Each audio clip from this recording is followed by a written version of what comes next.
ॐ कर्पूरगौरं करुणावतारं संसारसारं भुजगेन्द्रहारं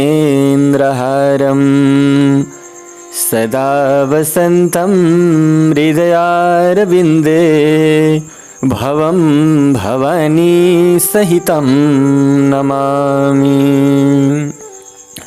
देवादिदेव महादेव का चरण रूपी कमल मा वन्दना गर्दै सम्पूर्ण श्रोता वृन्दहरूका हृदयमा विराजमान हुनुभएका परमात्मालाई प्रणाम गर्दै शिव महापुराण अन्तर्गतको यो अत्यन्तै पावन 17औं प्रसङ्गको सुरुवात हुन्छ। अघिल्लो प्रसङ्गमा शिवगण र देवताहरूको दक्ष प्रजापतिको यज्ञमा ठुलो प्रकारको युद्ध भएपछि त्यहाँ शिवगणहरूले संहार गरिसकेपछि नारदजीका मनमा जिज्ञासा उत्पन्न भएर भगवान विष्णु पनि कसरी अरू देवता चाहिँ दक्षको घरमा आएर यज्ञ गर्नुभयो भन्ने प्रसङ्गमा अब आजको प्रसङ्गको सुरुवात हुन्छ। ब्रह्माजीले भन्नुभयो, प्राचीन कालको समयमा राजा क्षुभलाई सहयोग गर्नुभएका विष्णुलाई दधिची मुनिले श्राप दिएका थिए, जुन कुरा बिर्सिएर उहाँ अन्य देवताहरूसँगै दक्षको यज्ञमा जानुभयो। दधिचीले श्राप दिनुको कारणका विषयमा सुन प्राचीन कालका क्षुभका नामले प्रसिद्ध भएका एउटा ज्यादै तेजस्वी राजा थिए। उनी प्रभावशाली मुनि दधिचीका मित्र थिए। दधिची मुनि र राजा क्षुभका बीचमा कसले धेरै समयसम्म तपस्या गरेको विषयमा उत्पन्न भएको विवाद तीनवटै लोकमा अनर्थकारी रूपमा फैलन लाग्यो।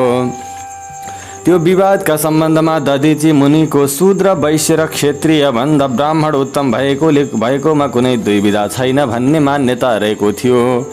दधिची मुनिका यस प्रकारका कुरा सुनेपछि धन वैभवको घमण्डले ज्यादै उन्मत्त भएका क्षुभले प्रतिवाद गर्ने सिलसिलामा भने, राजाले द्रिन्द्र सहितका 8वटा लोकपालको स्वरूप धारण गरेको हुनाले ऊ सबै वर्ण र आश्रमको पालनकर्ता भएकाले राजा सबैभन्दा श्रेष्ठ हो। राजाको विषयमा वर्णन गर्ने श्रुतिले राजालाई समग्र वेदमय बताएको छ। त्यस श्रुतिका अनुसार सबैभन्दा ठुलो देवता म हुँ। यो विवेचना अनुसार तिमी ब्राह्मण भन्दा राजा उत्तम भएको सिद्ध हुन्छ। यसलाई दृष्टिगत गरेर मेरो अपमान नगर्नु, किनकि म तिमीद्वारा पूजन गर्नका लागि योग्य रहेको छु। राजा क्षुभको मान्यता श्रुति र स्मृतिहरूका विपरीत भएकाले उनका कुरा सुनेर दधिची धेरै रिसाए। यसरी ज्यादै रिसाएका दधिचीले आफ्नो गौरवलाई दृष्टिगत गर्दै ध्रुवको टाउकामा देब्रे मुक्काले हिर्काए। यसरी उनले मुक्काले हिर्काएपछि कुत्सित बुद्धि भएका क्षुभले धेरै रिसाउँदै वज्र प्रहार गरेर दधिचीलाई काटिदिए। त्यो वज्रको चोट सहन नसकेर दधिची पृथ्वीमा लडे। यसरी लड्दाको अवस्थामा उनले शुक्राचार्यको सम्झना गरे। योगी शुक्राचार्यले त्यहाँ आएर क्षुभले काटिदिएको दधिचीको शरीर तत्कालै जोडिदिए। यसरी दधिचीको शरीरलाई पहिलेको जस्तै गरी जोडिदिएपछि शिवका भक्त तथा मृत्युञ्जय विद्याका प्रवर्तक शुक्राचार्यले भने, म भगवान शिवको पूजा गरेर तिमीलाई श्रुतिमा बताइएको महामृत्युञ्जय नाम भएको सर्वोत्कृष्ट मन्त्रको उपदेश दिन्छु। त्र्यम्बकम यजामहे अर्थात् त्र्यम्बकको आराधना गर्दछौँ। त्र्यम्बकको अर्थ तीनवटै लोकका पिता प्रभावशाली शिव हो।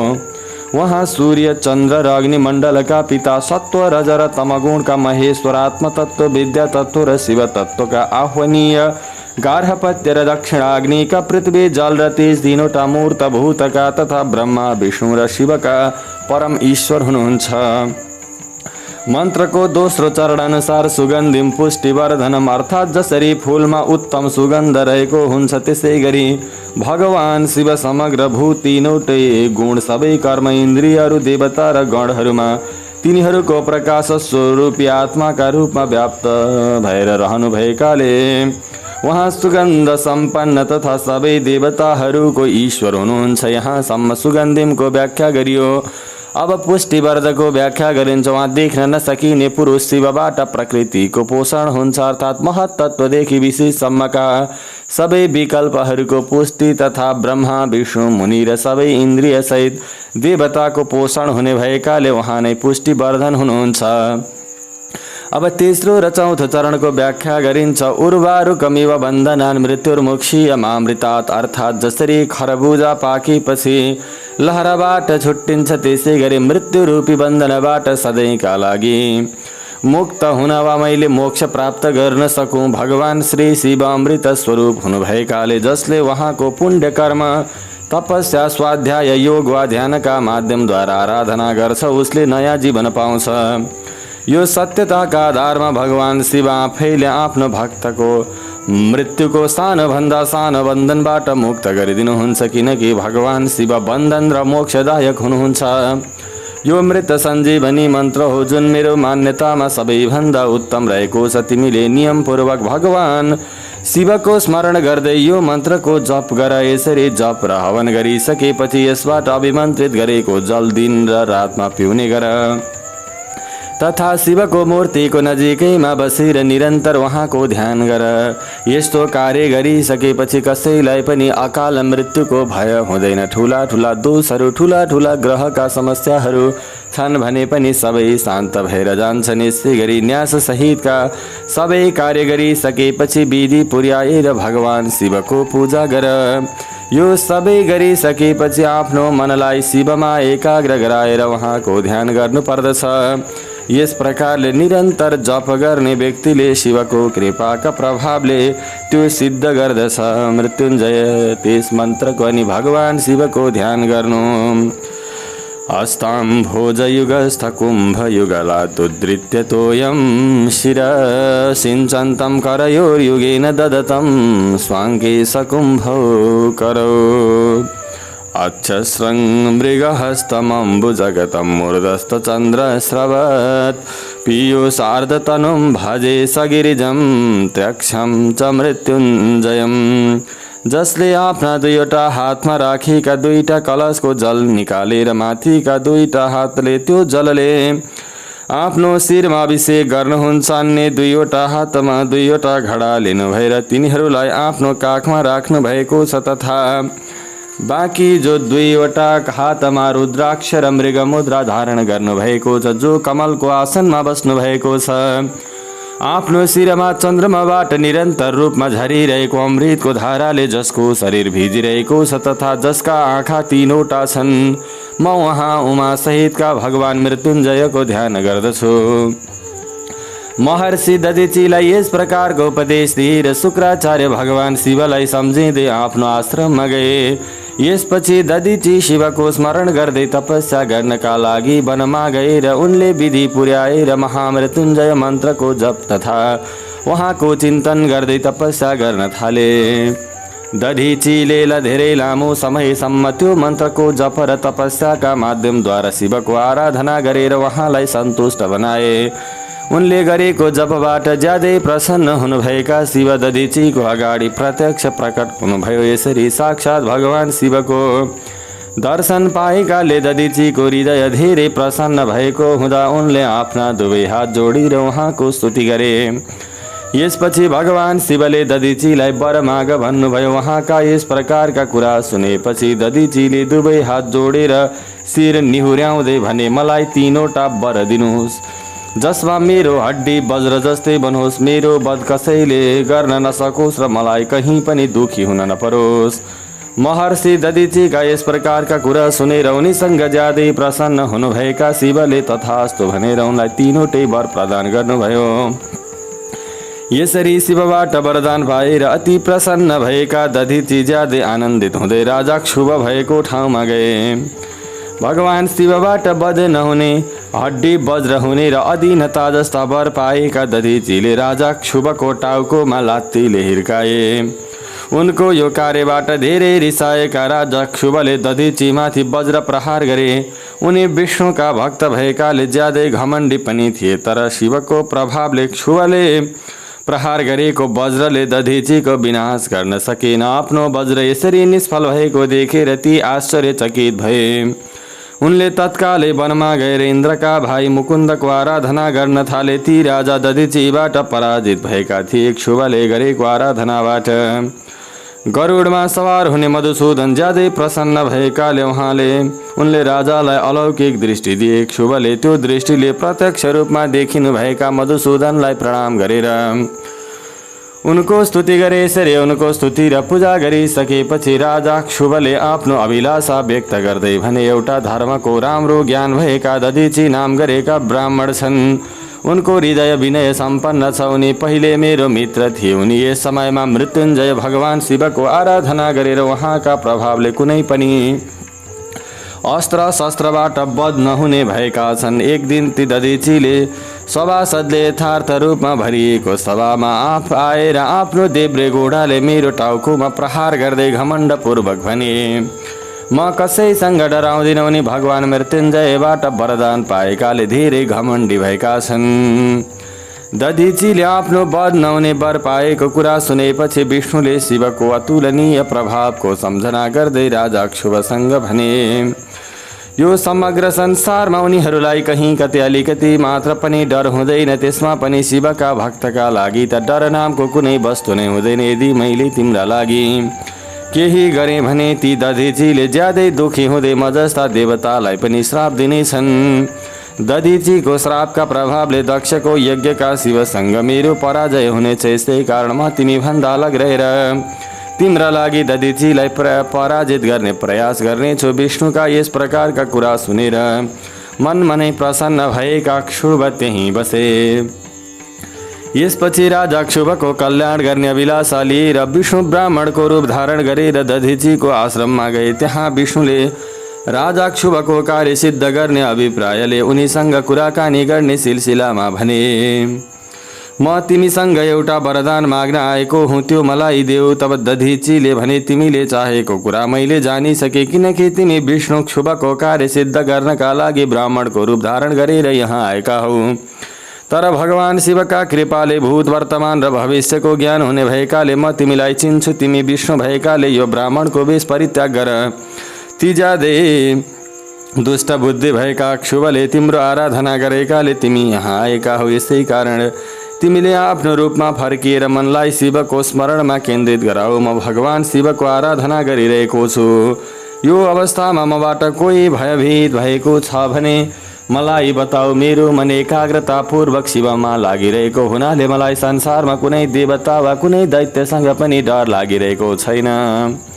विष्णुले भन्नुभयो, तिमी सधैँ एकाग्रतापूर्वक शिवको ध्यानमा वा आराधनामा लागिरहने भएकाले सबैतिर निर्भय रहन्छौ तथा सबैका ज्ञाता छौ। तर मेरो अनुरोधमा एक पटक आफ्ना शत्रु शुभका नजिकमा गएर म तिमीसँग डराउँछु भनिदेऊ।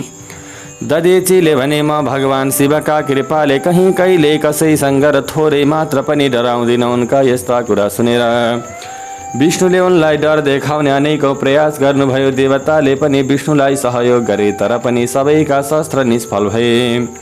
त्यसपछि विष्णुले अनगिन्ती गणहरू सृष्टि गरे तापनि दधिचीले तिनीहरूलाई पनि भस्म बनाइदिए। यसपछि विष्णुले आफ्नो अनन्त विष्णु मूर्ति प्रकट गराउनुभयो। यसरी विष्णु मूर्ति प्रकट गराएको देखेपछि दधिचीले विष्णुसँग भने, आफ्नो माया परित्याग गरिदिनुहोस्, किनकि विचार गर्दा यो एउटा वस्तुका अर्को वस्तु भएको अनुभूति हुन्छ। मैले हजारौं सजिलै बुझ्न नसकिने वस्तुका विषयमा ज्ञान हासिल गरेको छु। तिमीले ममा आफू सहित समग्र जगत तथा ब्रह्मा र शिवलाई पनि हेर।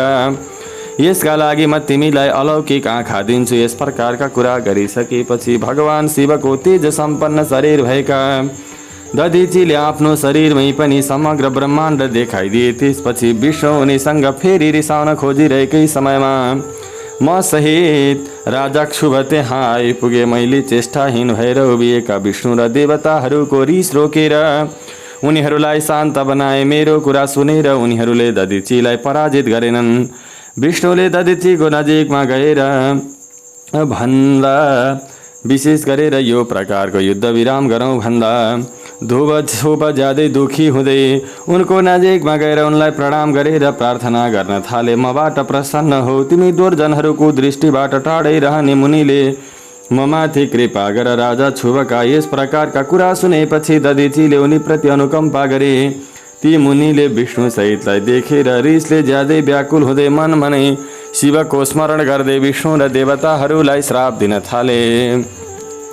तिमीहरू रुद्रको रिसरूपी अग्निबाट विष्णु तथा आफ्ना गणसहित पराजित भएर नष्ट हुनेछौ, किनकि आज एउटा राजाको अहङ्कारको युद्धमा तिमीहरू यहाँ सामेल हुन आएका छौ। देवताहरूलाई यस प्रकारको श्राप दिएपछि दधिचीले क्षुवती हेर्दै भने, हे राजन, ब्राह्मण मात्र बलवान र प्रभावशाली हुन्छ भन्ने छैन, तर भगवान शिवको जो भक्त हुन्छ त्यो प्रभावशाली हुन्छ। यस प्रकारका कुरा गरेपछि दधिची आफ्नो आश्रमभित्र पसे। उनलाई नमस्कार गरेर राजा क्षुभ आफ्नो राज्यमा गए। त्यसपछि विष्णु सहितका देवता आफ्नो ठाउँमा गए। यसरी त्यो ठाउँ थानेश्वर नाम भएको तीर्थका रूपमा प्रसिद्ध भयो र स्थानेश्वर जाने मनुष्यले शिवको सायुज्य प्राप्त गर्दछ। मैले तिमीलाई संक्षेपमा शुभ र दधिचीको विवाह तथा शिवबाहेक ब्रह्मा र विष्णुले श्राप पाएको प्रसङ्ग सुनाइदिएँ। जसले यो राजा क्षुभ र दधिचीको विवाद रूपी प्रसङ्गको नियमित पाठ गर्छ त्यो अकाल मृत्युलाई पराजित गर्दै शरीर परित्याग गरेपछि ब्रह्मलोकमा जान्छ। यसको पाठ गरेर युद्धभूमिमा जानेलाई कहिल्यै मृत्युको डर नहुने भएकाले त्यसको जित सुनिश्चित रहेको छ। नारदले भने, तपाईँ शिव तत्त्वसँग साक्षात्कार गराउन सक्षम हुनुभएकाले तपाईँले ज्यादै आश्चर्यजनक र आनन्ददायक शिवको चरित्रका विषयमा बताइदिनु भयो। वीरभद्र दक्षको यज्ञ विनाश गरेर कैलाश गएपछि भएको घटनाका बारेमा मलाई बताइदिनुहोस्। तब ब्रह्माजीले भन्नुभयो, त्यस समयमा रुद्रका सैनिकहरूबाट पराजित र अङ्गभङ्ग भएका सबै देवता मेरो लोकमा आए।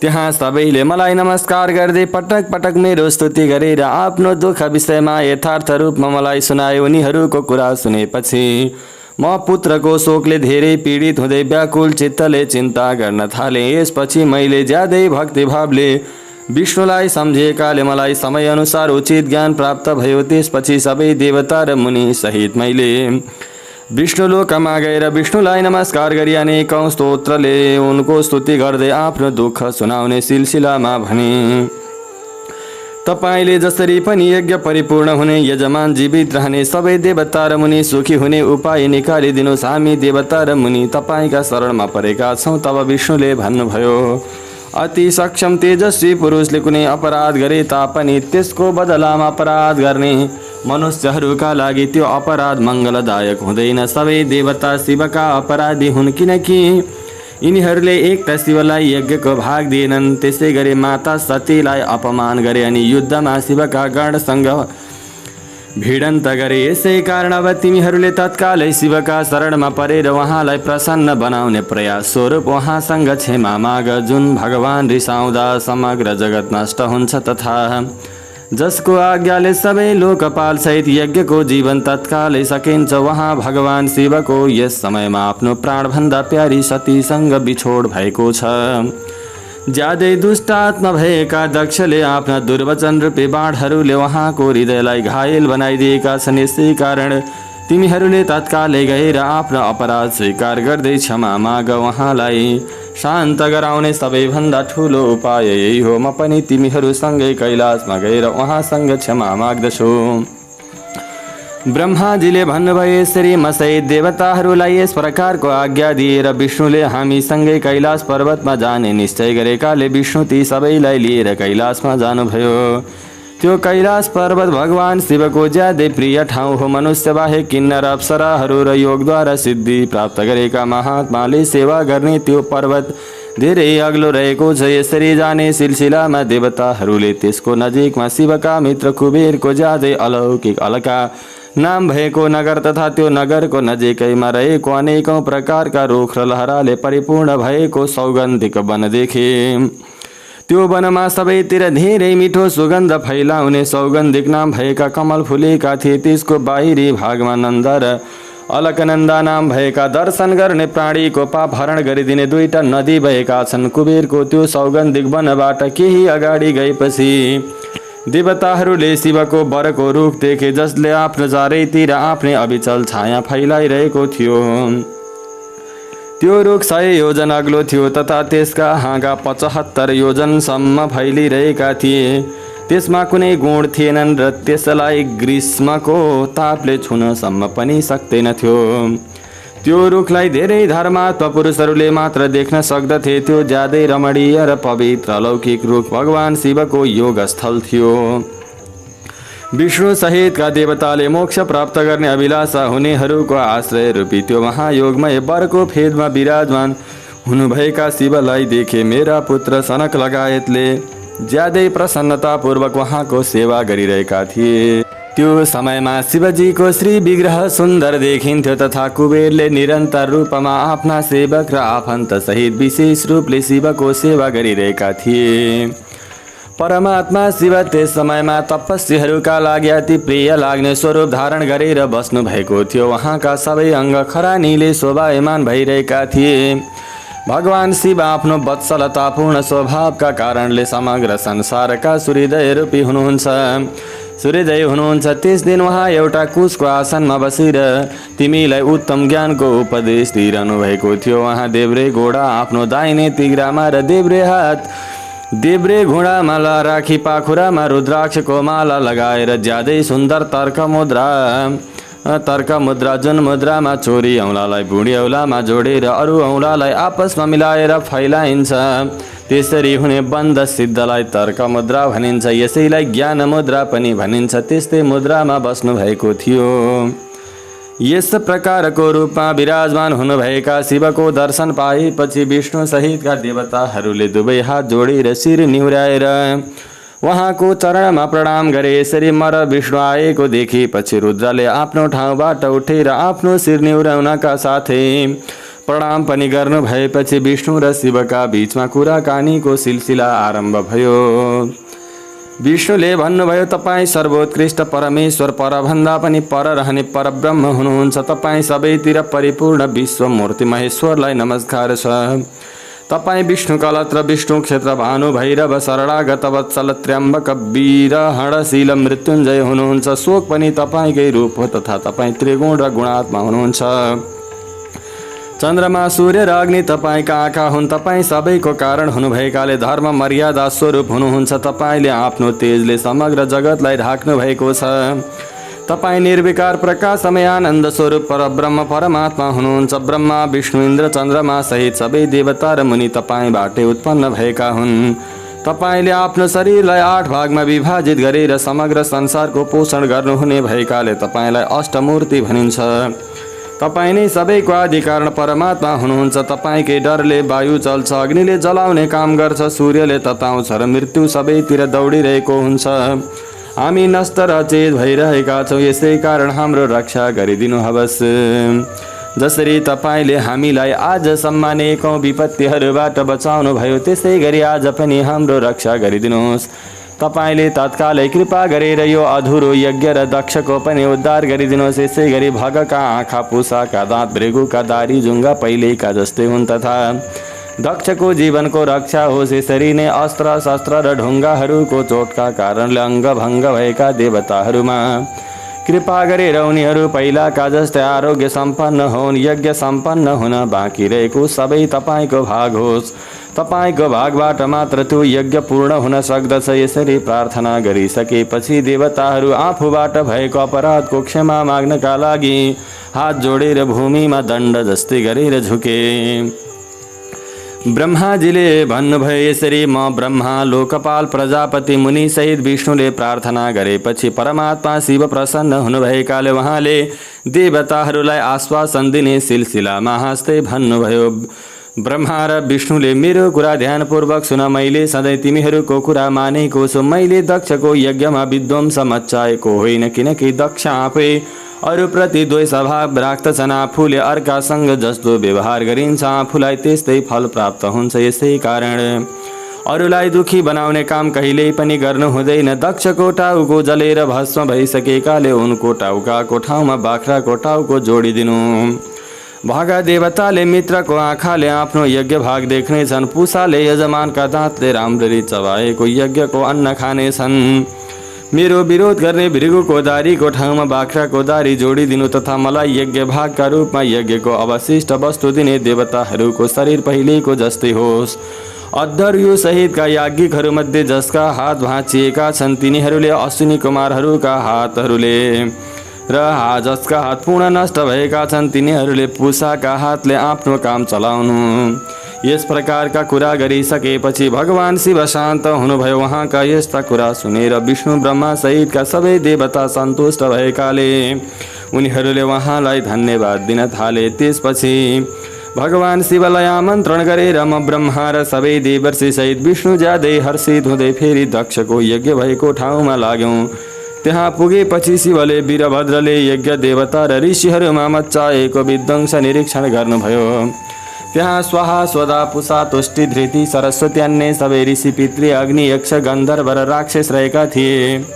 तिनीहरूमध्ये कसैका अङ्गभङ्ग भएका, कसैका कपाल खेलिएका तथा कसैले युद्धभूमिमा प्राण गुमाएका थिए। त्यो यज्ञ यसरी विध्वंस भएको देखेपछि शिवले आफ्ना गणहरूका अधिपति वीरभद्रलाई बोलाएर हाँस्दै भन्नुभयो, तिमीहरूले यस्तो काम किन गरेको? तिमीले क्षणभरमै देवता र ऋषिलाई धेरै ठुलो दण्ड दिएछौ, जसले यस प्रकारको विद्रोही काम गरे, यो विलक्षण यज्ञ आयोजना गरे तथा जसले यसको फल पाए ती दक्षलाई तिमीले तत्कालै यहाँ ल्याऊ।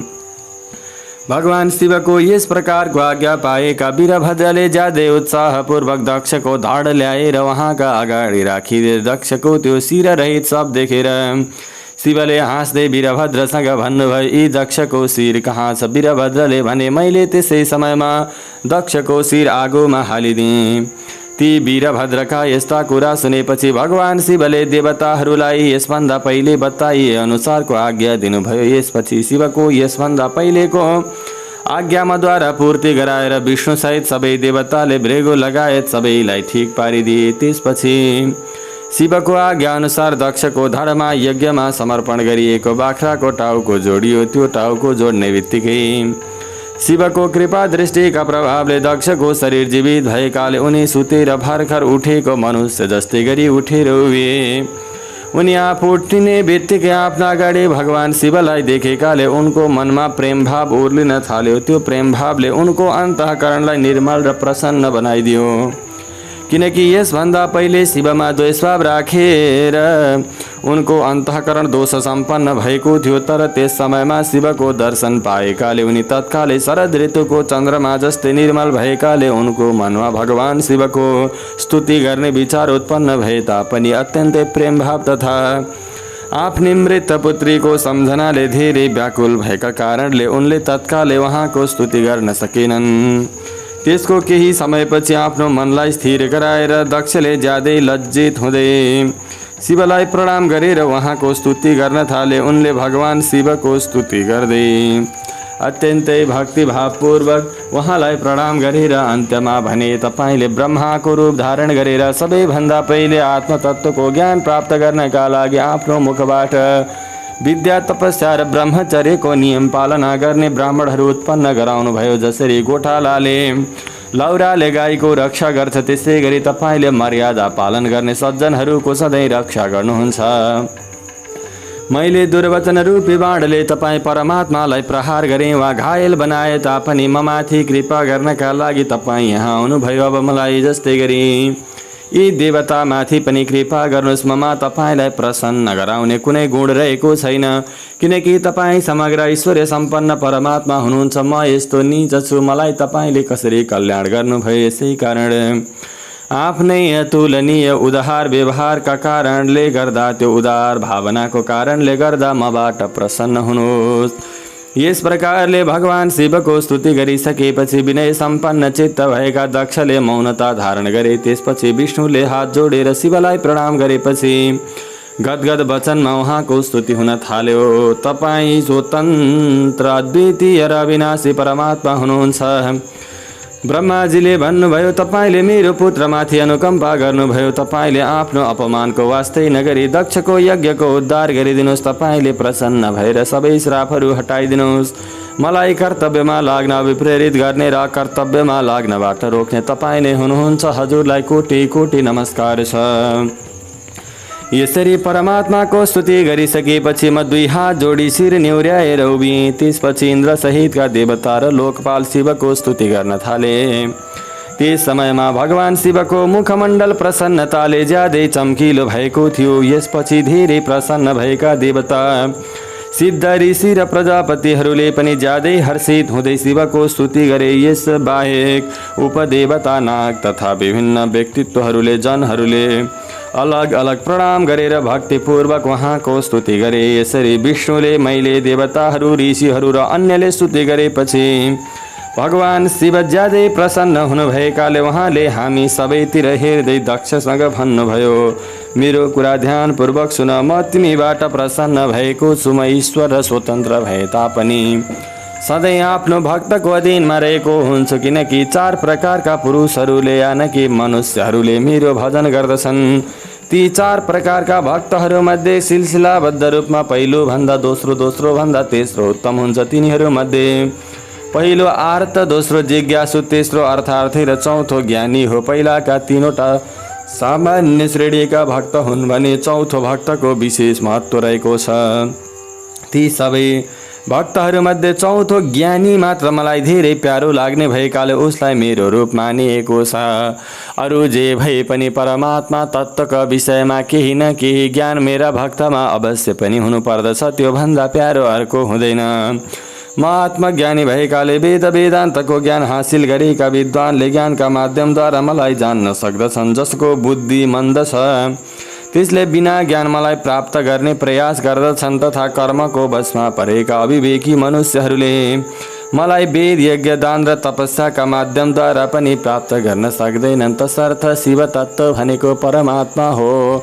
शिव तत्त्व भनेको सारा संसार व्यापी छ र हरेक हृदयका बिन्दु बिन्दुमा पनि विराजित छ भनेर मेरा भक्तहरूले जान्नु पर्दछ। त्यसै कारण आजदेखि तिमीले बुद्धिका माध्यमद्वारा म परमात्मालाई जानेर ज्ञानको आश्रयमा रही चित्तलाई एकाग्र बनाएर कर्म गर। म तिमीलाई आफ्नो सगुण स्वरूपका विषयमा पनि बताउँछु। तिमी ध्यानपूर्वक सुन। यो समग्र जगतको आदि कारण रूपी म नै ब्रह्मा र विष्णु हुँ। यसै गरी म सबैको आत्मा रूपी परमात्मा र साक्षी हुँ। म आफ्नै प्रकाशले प्रकाशमय हुन्छु र निर्विशेष हुँ। मैले आफ्नो 3 गुण रूपी मायालाई स्वीकार गरेर समग्र जगतको सृष्टि, पालन र संहार गर्दै ती कार्य अनुसार ब्रह्मा, विष्णु र रुद्रको नाम धारण गर्छु। यस प्रकारको भेद रहित विशुद्धमा परब्रह्म परमात्मामा अज्ञानी पुरुषले ब्रह्मा, ईश्वर तथा अन्य जीवहरूलाई अलग अलग देख्दछन्। जसरी मनुष्यले आफ्ना हात समेतका अङ्गलाई आफूभन्दा अलग सम्झिँदैनन्, त्यसै गरी मेरो भक्तले सम्पूर्ण संसारभरिका प्राणी मात्रलाई म भन्दा अलग नदेख्नु, मेरो शरीरको कुनै अङ्गमा रहेका छन् भनेर बुझ्नु। जसले म ब्रह्मा र विष्णु एउटै भएको सम्झिएर हामीमा भेद देख्दैन, त्यसैले शान्ति प्राप्त गर्दछ। जुन अविवेकीले हामी 3वटामा देवतामा भेद रहेको मान्दछ, त्यो यो संसारमा चन्द्रमा र तारा रहेसम्म नरकमा पर्दछ। यदि कसैले विष्णुको भक्त भएर मेरो निन्दा गर्छ तथा मेरो भक्त भएर विष्णुको निन्दा गर्छ भने उसलाई यसभन्दा पहिले बताइएका पाप तत्कालै लाग्दछन्। उसले तत्त्वज्ञान प्राप्त गर्न सक्दैन। भगवान शिवका यी ज्यादै आनन्ददायक कुरा सुनेर देवता मुनि सहित सबै ज्यादै प्रसन्न भए, तथा दक्ष पनि आफ्ना बन्धु बान्धव सहित उत्साहपूर्वक तत्कालै शिवको भक्तिमा लागे। ती देवता लगायत पनि शिवलाई परब्रह्म परमात्मा मानेर उहाँको स्तुति गर्न थाले। जसले जुन किसिमले स्तुति गरेको थियो भगवान शिवले त्यसलाई त्यसै अनुसारको वरदान दिनुभयो। त्यसपछि भगवान शिवको आज्ञा अनुसार दक्षले शिवको अनुकम्पाले आफ्नो यज्ञ परिपूर्ण गरे। उनले देवताहरूलाई यज्ञको भाग दिए भने शिवलाई पनि पूर्ण भाग दिए, तथा ब्राह्मणहरूलाई दान दिए। गरिब दुखीहरूलाई पनि आवश्यक सहयोग गरे। यसरी उनलाई भगवान शिवको कृपा प्राप्त भयो। यसपछि सबै देवता र ऋषि भगवान शिवको कीर्तन गर्दै आफ्ना आश्रममा ठाउँमा गए। म र विष्णु पनि उहाँको स्तुति गर्दै आफ्नो लोकमा गयौँ। तथा भगवान शिव पनि दक्षबाट सम्मानित भएर प्रसन्नतापूर्वक आफ्ना गणसहित सतीलाई सम्झेर घरि दुखी हुँदै कैलाश पर्वतमा जानुभयो। यसरी कैलाश पर्वतमा पुगेपछि उहाँले आफ्नी प्यारी सतीलाई सम्झिनु भएकाले आफ्ना मुख्य गणहरूलाई उनको कथा सुनाउनु भयो। यसरी दक्षकी पुत्री सती आफ्नो शरीर यज्ञमा परित्याग गरेर फेरि हिमालयकी पत्नी मेनकाको गर्भबाट उत्पन्न भएकी कुरा समग्र संसारमा प्रख्यात छ। त्यहाँ पनि तपस्या गरेर उनले शिवलाई आफ्नो पतिका रूपमा वरण गरिन्। उनले शिवको देब्रे अङ्गमा ठाउँ पाएकाले ज्यादै आश्चर्यजनक लीला गर्न थालिन्। यसरी मैले तिमीलाई सतीको धेरै आश्चर्यजनक र अलौकिक चरित्रका विषयमा बताइदिएँ, जुन भोग र मोक्ष प्रदायक तथा सबै कामना परिपूर्ण गरिदिन सक्षम छ। जुन भक्तिभाव सम्पन्न मनुष्यले यो कथा श्रद्धापूर्वक आफूले सुन्दछन् अनि अरू मनुष्यलाई सुनाउँदछन्, तिनीहरूले यो लोकमा सबै कर्मको फल पाएर परलोकमा शिव तत्व यानि परम गतिलाई प्राप्त गर्दछन्। ओम अस्तु। ओम नमः शिवाय। इति सतीखण्ड। तब तत्त्वं न जानामि कीदृशोऽसि महेश्वर, यादृशोऽसि महादेव तादृशाय नमो नमः। हवस् त दर्शक महानुभावहरू, आजको यो प्रसङ्ग सहित शिव महापुराणको रुद्र संहिता अन्तर्गत सती खण्डको समापन भएको छ। अब भोलिका दिनमा हामीले रुद्र संहिता अन्तर्गत पार्वती खण्डका अत्यन्त सुमधुर लीलाहरूलाई श्रवण गर्नेछौँ। भगवान गौरी शङ्करको परम कृपा हजुर तथा हजुरका सम्पूर्ण परिवारजनमा सदा सर्वदा रहिरहोस्। भोलिको श्रृङ्खलामा हाम्रो भेट हुने नै छ। तबसम्मका लागि बिदा दिनुहोस्। नमस्कार। सर्वे भवन्तु सुखिनः, सर्वे सन्तु निरामया, सर्वे भद्राणि पश्यन्तु, मा कश्चित् दुःखभाग् भवेत्।